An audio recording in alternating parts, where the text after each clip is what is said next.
Welcome to our channel. Today we're diving into the world of plant care, specifically plant revival. Whether you're a seasoned gardener or just starting out, we've all been there. If your plants are looking a little worse for wear, don't worry. We've got some expert tips to help you bring them back to life. So, let's roll up our sleeves, put on our gardening gloves and get ready to revitalize those house plants. Our first order of business is to diagnose the issue. Overwatering is a common culprit behind a plant's decline. How can you tell if you've been a bit too generous with the watering can? There are a few telltale signs. Are the leaves drooping, even though the soil is damp?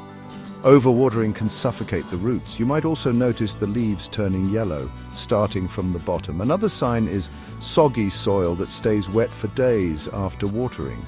If you detect a musty odor coming from the soil, that's a sure sign of root rot. Carefully remove the plant from its pot and examine the roots. Healthy roots are white and firm, while rotting roots will be brown and mushy. Repot your plant in fresh, well-draining soil. Remember, it's better to underwater than overwater. Now, let's turn our attention to the opposite end of the spectrum, underwatering. Unlike their overwatered counterparts, underwatered plants will have dry soil. Look for leaves that are dry, crispy, and might even be curling at the edges. You might also observe stunted growth and leaf drop. If you believe your plant is suffering from dehydration, give it a good, thorough watering. Water deeply, allowing the water to penetrate the entire root system. For severely dehydrated plants, try the bottom watering method by placing the pot in a sink or basin filled with a few inches of water. Sometimes our plant problems go beyond simple thirst or overindulgence. One of the most common plant diseases is powdery mildew. It appears as a white powdery substance on the leaves and stems. To combat this fungal foe, improve air circulation around your plant and avoid overhead watering.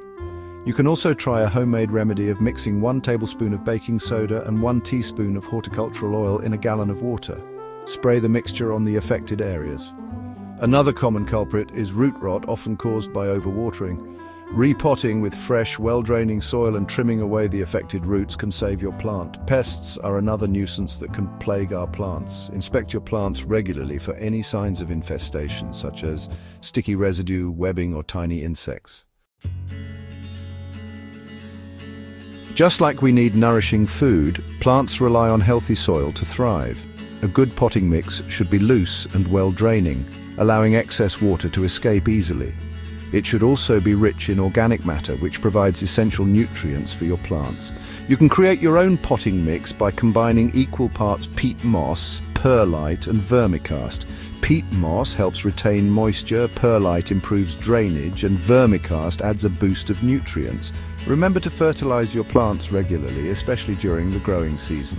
Choose a balanced fertilizer that contains nitrogen, phosphorus, and potassium. When repotting your plants, always use a pot that is slightly larger than the previous one. Now that we've covered the essentials of watering, soil and pest control, let's talk about sunlight and placement. Just like people, plants have their preferences when it comes to sunlight. Some plants bask in bright, direct sunlight, while others prefer indirect light. It's important to understand your plant's specific light requirements and place them accordingly. Observe your plants closely for signs that they're receiving too much or too little light.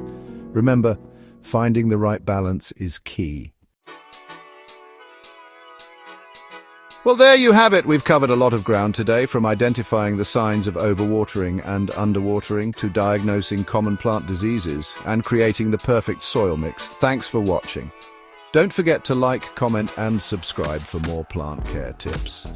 Share your plant revival stories in the comments below. I always love hearing from fellow plant enthusiasts. Happy gardening. May your homes be filled with the beauty and joy of thriving plants.